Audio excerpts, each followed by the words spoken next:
अब आपने शलवार की उल्टी साइड लेनी है और इस तरह इसको प्रेस कर लेना है। इसके बाद ये आप देख रहे हैं कि मैंने चेपी टिकन इस लेंथ का काट लिया। अगर आपको ज़्यादा चौड़े या इससे पतले पौंचे बनाने हैं तो आप अपने हिसाब से एडजस्ट कर लीजिएगा। हमेशा शाइनिंग साइड चेपी टिकन की लगती है कपड़े पर, ताकि ये चिपक जाए। इस तरीके से आप पहले इसको लगा लें। ये देखें, आपने इतना ही कपड़ा रखना है, इससे ज़्यादा या कम नहीं आपने रखना। ये देख लें, अब हमने इसको लगा दिया। अब हम इसको दूसरी तरफ से भी प्रेस कर लेते हैं ताकि ये अच्छे से चिपक जाए। सेम इसी तरीके से आपने दूसरे पैंचे पर भी चेपी टिकन चिपका लेना। ये देखें व्यूअर्स, अब हमने शलवार पर चेपी टिकन को चस्पा कर लिया है। अब इसके साथ लगाने के लिए ये इतनी चौड़ी आपने कतर ले लेनी है या कपड़ा आपने ले लेना है। इसको आप यूं रखेंगे सीधी साइड की तरफ, नीचे ये कपड़ा, इसके ऊपर ये पैंचा इस तरह आपने रख देना और इसके ऊपर हम सिलाई लगाकर इसको उल्टा देंगे। ये देखिए। अच्छा, एक चीज आपने और ज़हन में रखनी है, मैं एक पैर के वक्फे के साथ इधर सिलाई लगाऊंगी, लेकिन उल्टाते हुए हम पूरा उल्टाएंगे ताकि प्रॉपर एक तरह से ये ना हो इधर से ज्यादा हो इधर से कम। तो इस बात का अपना ख्याल रखना है। हम एक पैर के वक्फे के साथ इसको सिलाई लगा लेंगे।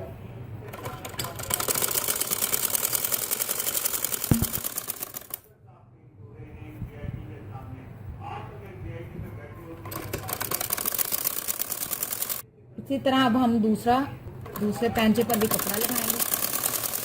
ये देखिए, अब हमने दोनों पैंचों पर ये कपड़ा लगा लिया। ये आप देख सकते हैं, दोनों तरफ हमने कपड़ा लगा लिया। अब हम इसको प्रेस करेंगे इस तरीके से। दूसरी तरफ से भी आप इसको प्रेस कर लें। सेम यही तरीका आप दूसरे पोंचे के ऊपर भी इस्तेमाल करेंगे। ये देखिए, अब ये जो मैंने आपको एक पैर के वक्फे से सिलाई लगाने का तरीका बताया वो इसलिए था कि ये देखें, हर एक तरफ एक जितना मुड़ेगा हर तरफ से, फिर आपके पोंचे की सिलाई और ज्यादा नीट हो जाएगी। बैक साइड से मैं आपको दिखा देती हूँ। ये देखिए, बिल्कुल कहीं से काम ज्यादा नहीं है, एक जैसा कपड़ा उल्टा है। और ये जो एक्स्ट्रा कपड़ा है ये आप इसके अंदर जितना भी अंदर जा रहा है आप इसको इस तरीके से मोड़ते जाएंगे। आप कोई भी पोंचा बना ले, चाहे वो डिजाइन वाला है, चाहे वो प्लेट्स वाला है, चाहे वो बगैर चेपी टिकन के है, लेकिन सब का तरीका कर सेम यही है जो मैंने आपको सिखाया। अब इसके ऊपर एक मैं यहाँ सिलाई लगाऊंगी पैर पर और एक मैं इसके ऊपर लगाऊंगी।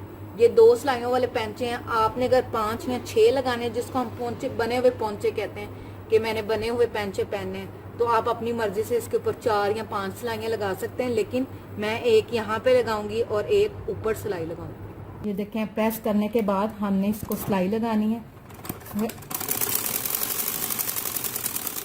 सिलाई बिल्कुल आपने इसके एज पर या एंड पर लगानी है, इसलिए आपने ध्यान से लगानी है कि आपकी जो सिलाई है वो नीचे ना उतरे। या देखने मुकम्मल एक ही तरह कार है, इस तरह हम पूरे पंचे पर इसकी सिलाई लगाएंगे।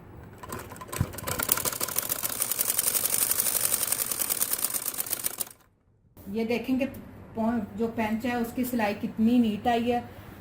प्रेस भी आपने इसी तरीके से करना है जिस तरह मैंने आपको बताया, और सेम इसी तरीके से ये आप देख लें। अब हम दूसरे पोंचे पर भी सिलाई लगाएंगे।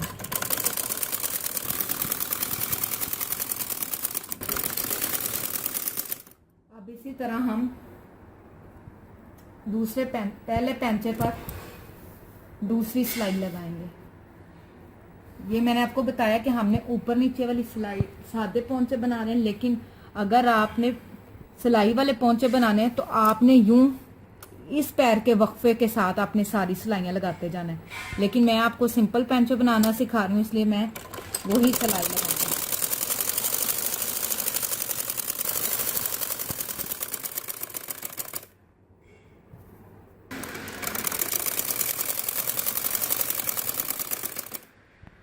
इसी तरह दूसरा।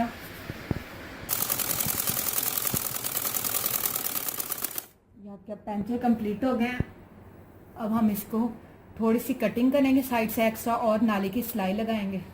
ये आप देख सकते हैं कि फ्रंट साइड से तो पेंचा हमारा नीट आया ही आया है, लेकिन बैक साइड पे भी आप देख सकते हैं कोई बाल नहीं है और ना कहीं से कपड़ा निकला है।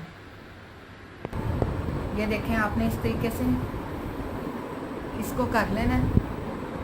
आप इसके ऊपर हम दूसरा हिस्सा रखेंगे ताकि जो पेंचे की एक्स्ट्रा कटिंग है वो इकट्ठे हो जाए, वरना ये ना हो कि आप एक बड़ा काट लें और एक छोटा। ये देखिए मैंने आपके सामने एक जैसा करके कपड़े को चारों तय बराबर कर ली है। यहाँ से भी पोंचा बराबर है, ये आप देख लें। अब जो मैं कटिंग करूँगी वो मैं यहाँ से इसकी शेप बनाऊँगी जिस शेप पे ये है।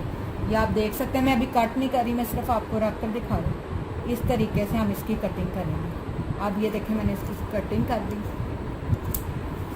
ये जितना एक्स्ट्रा कपड़ा था वो हमने इसको कट कर लेना है।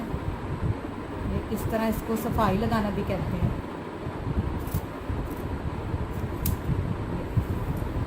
अब सिर्फ हम इसकी नाली सिएंगे और नाली आपने किस तरह सीनी है, ये दोनों पेंचे अब आपके सामने हैं यहाँ पे।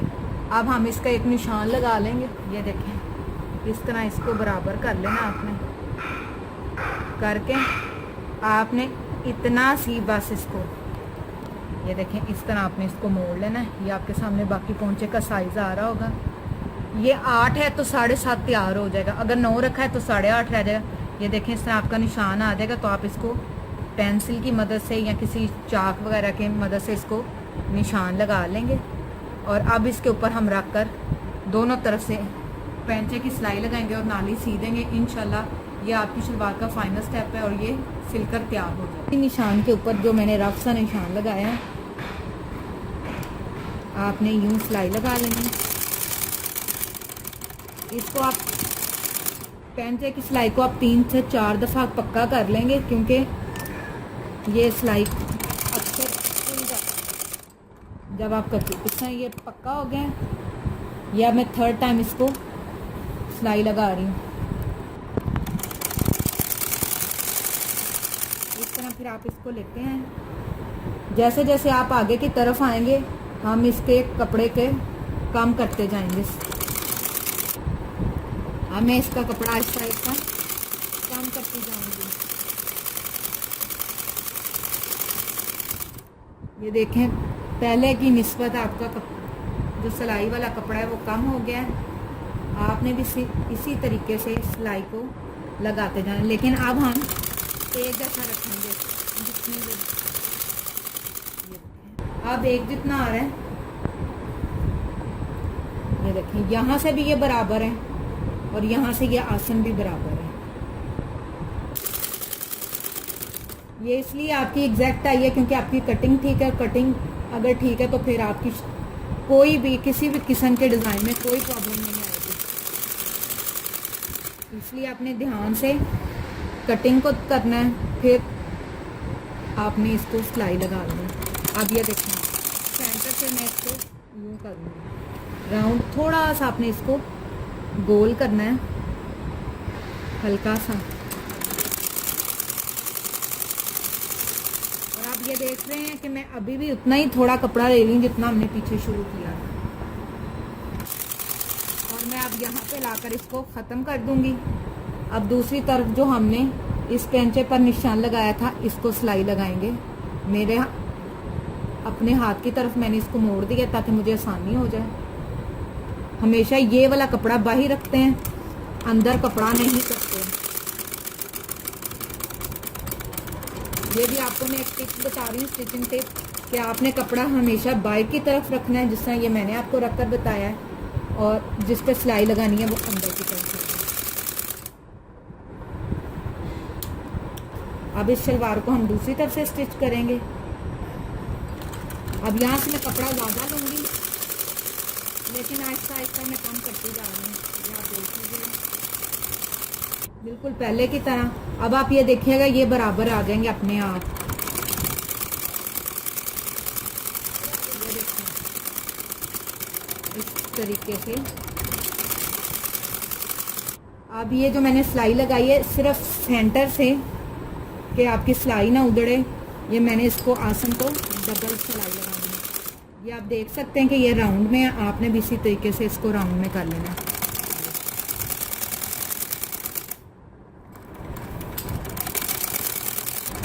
आप चाहे तो पूरी सलवार को डबल सिलाई लगा सकते हैं, लेकिन मुझे उसकी ज़रूरत नहीं आती, इसलिए मैं इसको नहीं लगाती। और ये अब आपकी सलवार पूरी सिल गई है। अब मैं आपको इसकी सीधा कर इसको आपको दिखाती हूँ कि किस तरह इसकी लुक आएगी। व्यूअर्स, अब हमारी ये गुड्डी काट की सलवार या बगैर कुंदों की जो सलवार है वो बिल्कुल रेडी हो गई है। ये आप इसको देख सकते हैं कि ये नीचे से लिया, ये इसके पैंचे हैं, ये आप देख लें।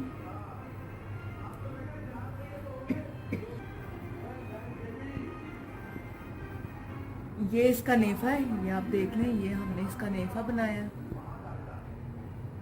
ये भी आपस में ये देख लें अब बराबर सिलाइयाँ आई हैं।